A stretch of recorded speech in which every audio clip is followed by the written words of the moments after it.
Yeah, they have some good dive already and things to hold people in place for Ziggs. They bet double Baron APA with the Orianna Cassia. I mean, those are very common high-priority mid-lane bans. And since you're having Jarvan and Nautilus both go in, Ziggs is firing from a mile away. Rumble's got Equalizer from distance. They want their AD carry to also participate from a distance. Deadly Flourish, Curtain Call. They'll lock the Jhin for Sven, but the final pick of the draft for Team Liquid is Ornn for more threat that the Ashe and the Seraphine had that forced CoreJJ all the way back to base in game number 1. But now APA in a little bit of danger here. Luckily dodges away from the Q3 knock-up there on Quid's Yone. Quid gets the last little bit of the trade. APA staying calm, saving the flash, using the satchel to get away to safety. Okay, APA asks if Jose is a fanboy. Jose responds a bit. Yeah. And then Jan says he doesn't speak English. Grandpa Jose. Fires off the Electro Harpoons, keeps Jose Diodo away from the last hit on the ward. You're not going to make a play on Thanatos. He's going to make the play on you. Just turns it right back around. We're trying to gank the top laner. Oh, now you're going to lose your crab, buddy. Yeah, Thanatos is chasing Jose all the way out. Blabber's coming up behind him. There's the equalizer into the bag. An Inferno Bomb. Flash don't matter. Jose's cooked. First blood over to C9. They do want to contest the grubs. Ooh, and Blabber wins the smite on the first grub. Now Jose's got to try to get away, but the Cataclysm already comes down. There's the equalizer. Blabber flashes back out. Jose Diodo kept safe there at least for a little while thanks to the Tempered Fate. And now it's Vulcan in the middle of everybody. A massive fate sealed. Quid just cut them to ribbons. Team Liquid with the major play from the mid lane. They wanted to continue to punish the Trundle with no flash, just like we were looking for with the Cataclysm Flowers.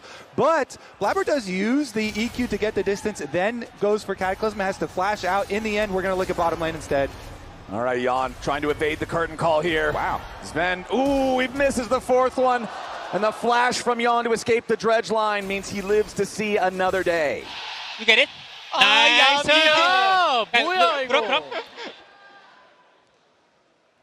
That's the look on the face of a man who just made a three-man Yone ult. You can see the coaches behind the scenes for TL. Using that passive shield to ignore most of the damage in these shorter trades. Yeah, super good breakpoint for him. Bot side. Oh, here we go again. It's CoreJJ with a Tempered Fate right into the snap trap, but they don't have enough burst damage to finish him off just yet. Vulcan finally dies. Jose getting away. Subjugate keeping him healthy. And Blabber's in danger. Quid goes in after Sven, but he won't quite have the range to catch him. The Fate sealed. It won't matter, though. That's still 2-0 TL. And C9 are again on the receiving end of the Team Liquid damage. He's got his Doran's helm, he's got his blade. With the plays he's already been making, it's only going to get worse for C9 going up against this guy as Jose Diodo takes the blast cone to get away. Vulcan and Thanatos trying to find something here in the Team Liquid jungle. CoreJJ trying to catch up. There's no Tempered Fate available on the Bard anymore, but Morgan is now ready to collapse as Vulcan and Thanatos still try to continue their way out.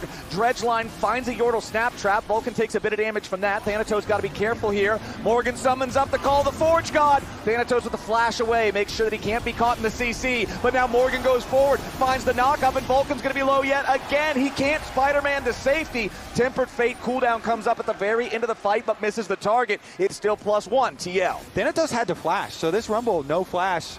Oh boy, no flash, 1 versus 3. That traffic cone is the end of him. That's a scuba. That's scuba. Yeah, he's IRL. They're diving all the way under the turrets. All 3 of them go in. All right, good. It's like, all right, good hustle, guys. Good hustle. Good. Yeah. But he's in there with the scuba diving. Oh, Quid forces the flash out of APA, and the Fate sealed does just that. It's not a very fair time to run that I was pole. going to say, running that pole at this time is like a breathalyzer, man. Are people watching? Spawn is diving under the turret. Scuba tank ready. Another one, which they want to get here. Quid has teleport. He could join. Yeah, Team Liquid immediately tries to challenge. CoreJJ throwing out the Tempered Fate, but he only finds the Dragon with it. No enemy champions. Jose Diodo, cop of the dredge line. Mega Inferno Bomb over the top, but not a whole ton of value. Core's the only one low. C9 on the retreat. Fate sealed. Once again, it catches APA. He tries to get out, but the call of the Forge God runs him over. APA is roadkilled, and he won't be the only one. Blabber dies next as Thanatos tries to fight his way out, but there's no way home. TL gets the Drake. They get 3 kills, and they are not finished. Sven tries to escape, but Jan chases him down with a 90 caliber net. A little bit more damage. Jan flashes forward here for the headshot. He's underneath the turret, but Morgan is tanking it for him. Team Liquid continues the chase. The shutdown back onto Jan does happen, but Core also gets the chase kill onto Vulcan. Team Liquid, 17 minutes into the game, 7,000 gold ahead. The Ziggs, and they're just having fun out there playing League of Legends and looking like perfect reaction. That was an A-plus fan cam, man. Now this is not an A-plus position for C9. Blabber caught in his own jungle. The yellow glow of shame around the turret. Or could it be a little hope? Cloud9 hoping for a desperate comeback. Yeah. Well, the problem about that twinkle of hope is now Morgan's going in after Thanatos. The Rumble that hasn't been able to find the success he needs so far this game. Morgan goes after him here for the killing spree. CoreJJ tries to escape for now. Blabber and Vulcan arrive, but Morgan is just so tanky he doesn't care. APA just threw the whole kitchen sink into the river trying to hold Jan away as Jose Diodo makes his way into the retreat path of Cloud9. Quid's now joined, and that means there is no hope left here. C9 continue their retreat. Blabber gets followed through the magical journey, and CoreJJ finds another one. Double kill back over to the Bard, as Sven is the only man standing to bury the rest of his team. Back to TL though, this team was built to win the entire league. It was built to qualify for international after international, and now they're built to destroy Blabber. Yeah, Blabber's out of the picture, and I was pondering this a little bit, because game number one, you already said that one wasn't as one-sided as this one was as quickly, but in game number one, TL took the first Baron shortly before 22 minutes. Here in game number two, they're going to shave 60 seconds off that time. That's a new PB. I can't look at TL's performance this game and really find a whole lot to be upset about, as CoreJJ trying to get away through the wall here, opens up the magical journey, but he does get picked. Nice chain CC from Cloud9 to find the enemy support 3 seconds before the Drake spawns. Quid is still up in the top lane, does have his teleport, ready to join the rest of the team if need be. Here's that teleport coming in now, but it's going to be Morgan teleporting first to make sure he has the massive shield.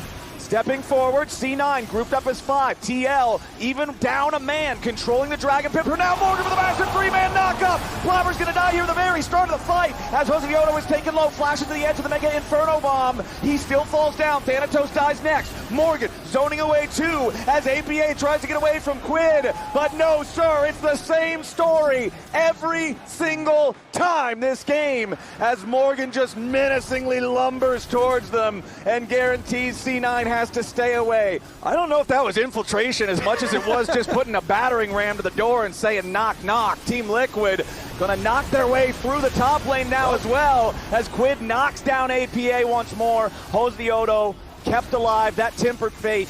CoreJJ has done so much on the Bard here in game number 2, and we might just see the end of the game way sooner than I thought. When we started this second game, C9 trying to go for the 4v5 defense. Vulcan flashing forward, going in, trying to put the pressure onto Jan, but he cannot get it. Vulcan gonna die first. Morgan in the back line, make sure Thanatos dies second. Blabber and Sven fighting on the steps of their own fountain, but Team Liquid still have not lost a man.